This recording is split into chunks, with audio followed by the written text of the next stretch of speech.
All right, it's been a hot minute since we've highlighted Caleb Williams and really talked about the opportunity the Bears have had to select a number one overall quarterback because it was gifted to us. It landed in our laps because of the Carolina Panthers.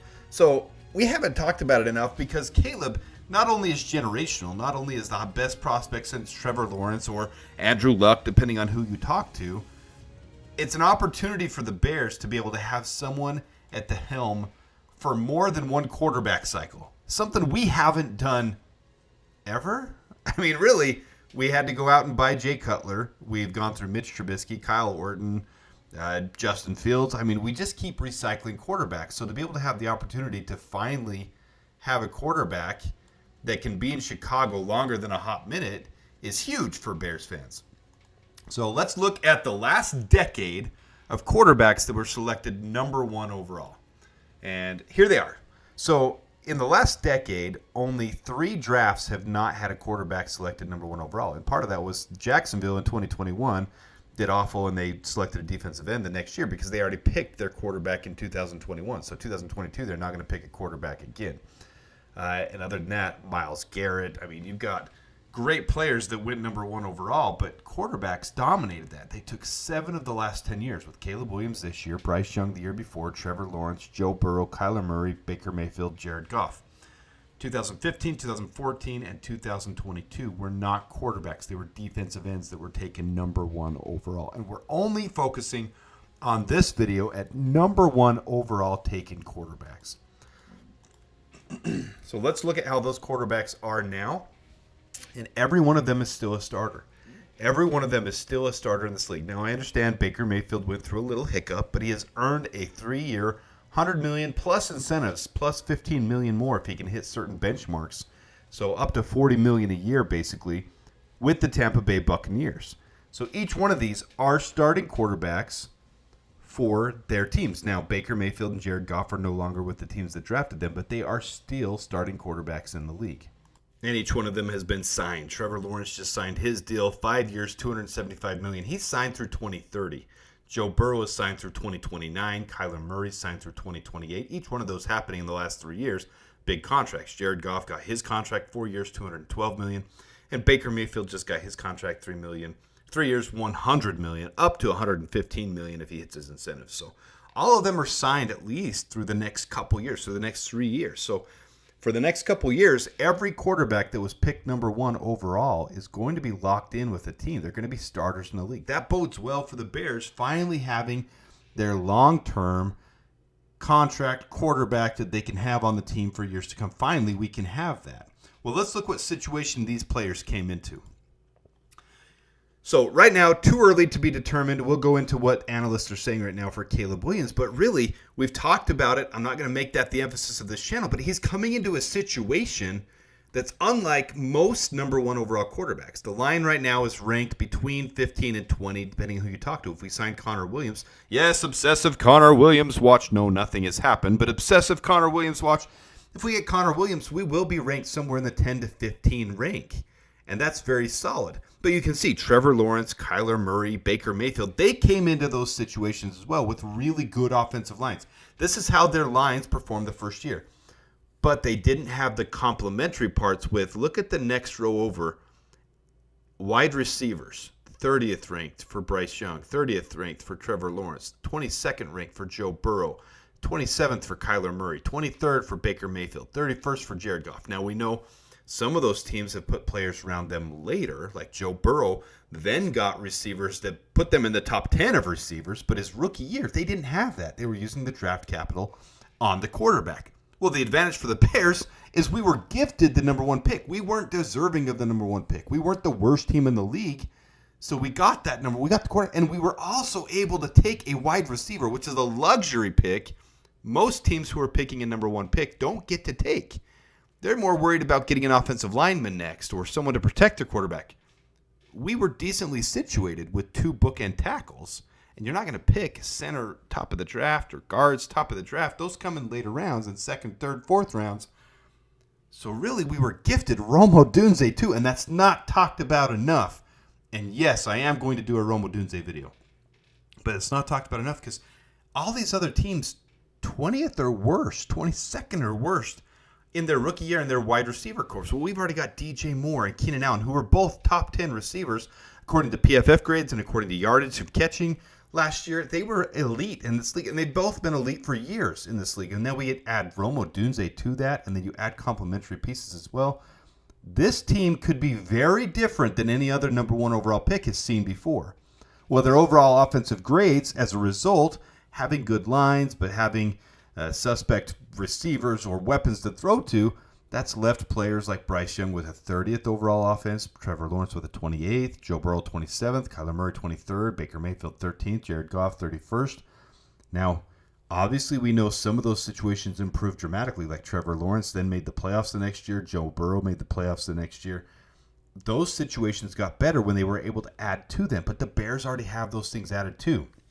Well, then the last key to the puzzle, you need a good offense and a good defense. You look on the far right row here, the defense, the Bears, you already hear people talking about, especially our own team. We're very high on touting that we're a top 5 defense, but other places, they have us ranked 10th to 15th because they don't like our defensive line.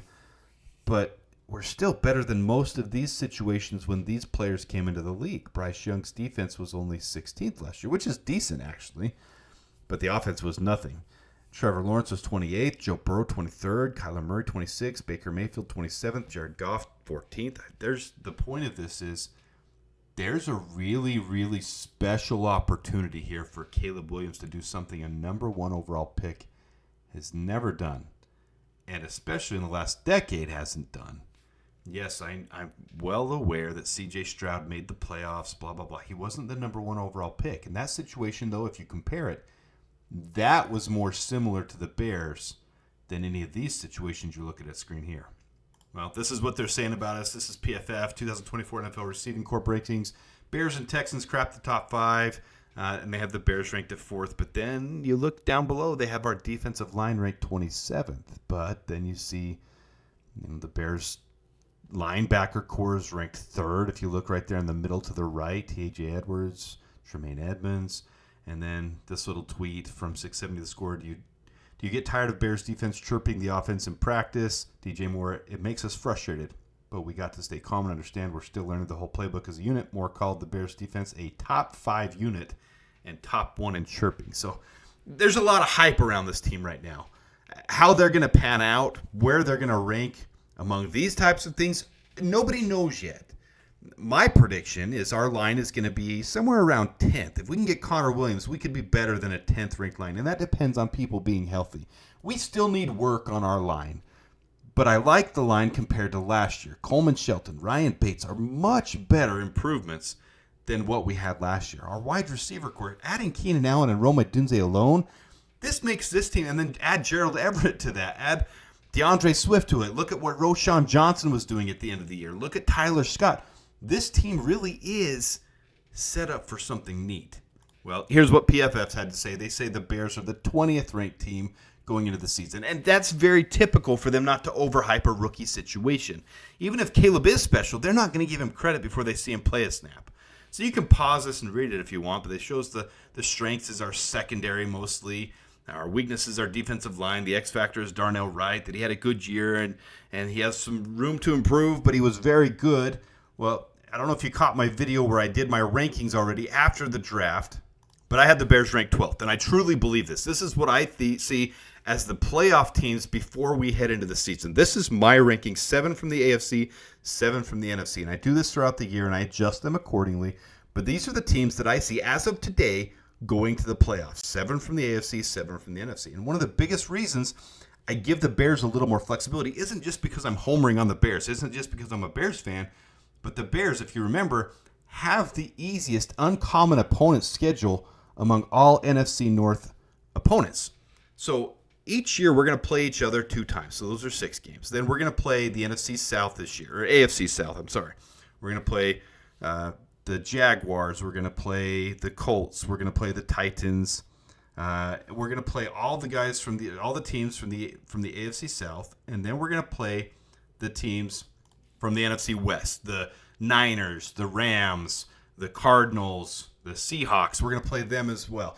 All the teams up there, the Bears, Lions, Vikings, and Packers, they're all going to play the same teams. But then we have uncommon opponents that we play, And you look at the Bears draw, and we have the third easiest schedule is what people are saying. But not only that, look at last year's teams. The 3 worst teams in the league were the Panthers, the Patriots, and the Commanders.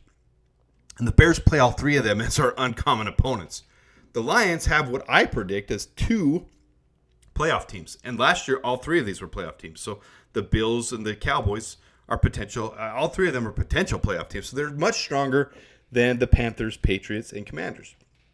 And the Vikings are playing the Giants, who, that's probably their weaker one, and the Jets and the Falcons, who potentially, those 2 could be playoff teams with the additions they've made this year, having Aaron Rodgers healthy and then getting Kirk Cousins signed, whether that was ethically done or not, with the Falcons. Then the Packers, they're facing 2 that I think should be locks, the Eagles and the Dolphins for the playoffs, and then the Saints, who will be a contender, but definitely harder than the Bears schedule. So I give the Bears a little more leeway. Yeah, Vegas has the Bears as a 9-win team now. They've upped it. They see the potential of the Bears. They see it improving and growing. I see them as a 10.5 win team. That's what I've said all along, and I had that in my other video. I'm not going to pull that out here, but that's what I had predicted as the Bears schedule. That would bring us to the playoffs. But the reality is they have to play the games before we see. But for this video, Caleb Williams is stepping into a situation that's unlike any other rookie's ever seen before, at least any other number 1 overall pick in the last decade has seen. There have been other instances where rookies have come into great situations. Even Andrew Luck in 2012 came into a very good situation because they had Peyton Manning go down, and they were a better team than what the record really indicated. And there was people speculating they tanked. Actually, it's almost provable they tanked to get Andrew Luck. But until we go through it, we won't know. But if the line is even half of where people think it is, somewhere in that 15 range, 10 to 15 range, if the wide receivers are a top 5 wide receiver core, no other number 1 in the last decade has had that alone, the wide receiver core. If our offense ends up being ranked in the top 10, defense ranked in the top 10, this team should easily make the playoffs. So that's a little tidbit for you today on overall quarterback picks and how they've came into the league. Caleb Williams has a very special opportunity. I'm excited to be able to strap up and strap up my bootstraps and follow along and be there for some of those games and follow with you guys this season. Let me know what you guys think. Has your opinion changed at all? Does this help you see the advantage the Bears have and make you think we're definitely a lock? Or do you still need to see the games? Where are we at as we head towards a couple weeks now? A couple weeks till the rookies report. We're almost there. Let me know your guys' thought. Claws up and bear down.